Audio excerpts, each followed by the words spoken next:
વર્ષીય મહિલાનું ડેન્ગ્યુથી મૃત્યુ નિપજ્યું છે। મવડીના પંચશીલ નગરની મહિલાનું મૃત્યુ નિપજ્યું હોવાના મળી રહ્યા છે અહેવાલ। રાજકોટમાં અમુક દિવસોમાં રોગચાળો વકરી ગયો છે। તંત્ર રોગચાળાને કાબૂમાં લેવા માટે પગલાં લે છે અને હવે વધુ પગલાં લેવાની સ્થાનિકો માંગ કરી રહ્યા છે, પણ શહેરમાં 28 વર્ષીય મહિલાનું ડેન્ગ્યુને કારણે મૃત્યુ નિપજ્યું। રાજકોટ શહેરમાં મિશ્ર ઋતુના કારણે રોગચાળો સતત વકરી રહ્યો છે। ડેન્ગ્યુના કારણે વધુ એક દર્દીનું મોત થયું છે।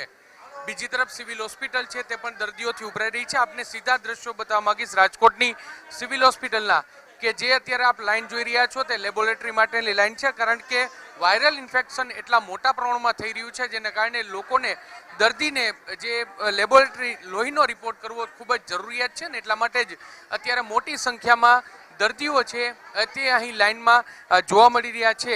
આપણે કેટલાક દર્દીઓ છે આપણે તેની સાથે વાત કરશું કે તેઓ શું કે બેન કેટલી વારથી તમે ઊભા છો અને શું કહેશો?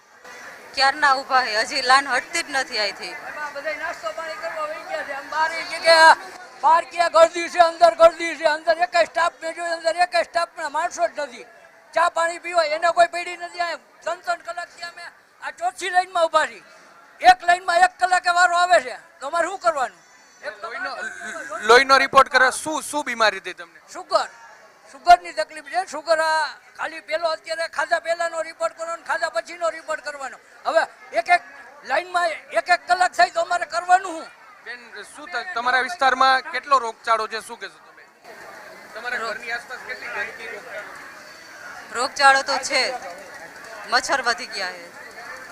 સ્પષ્ટપણે બીજા પણ જે દર્દીઓ છે તે કહી રહ્યા છે કે કેટલાક લોકોને જે શુગરના રિપોર્ટ કરાવવાના છે, આ ઉપરાંત ડેન્ગ્યુ મેલેરિયાના રિપોર્ટ છે તે કરાવવાના છે અને તેને લઈને રોગચાળો છે તે સતત વકરી રહ્યો છે ને લાંબી લાઈનો છે તે અત્યારે રાજકોટની સિવિલ હોસ્પિટલ ખાતે જોવા મળી રહી છે। રાજકોટ શહેરની ઓવરઓલ વાત કરવામાં આવે તો ડેન્ગ્યુના કેસ છે તે નોંધપાત્ર રીતે વધી રહ્યા છે, જે ખૂબ જ ચિંતાજનક છે ને તેમાં પણ બ્લડ પ્રેશર અને ડાયાબિટીસના જે દર્દીઓ છે તેની હાલાકી છે તે અત્યારે જરૂરથી વધી રહી છે।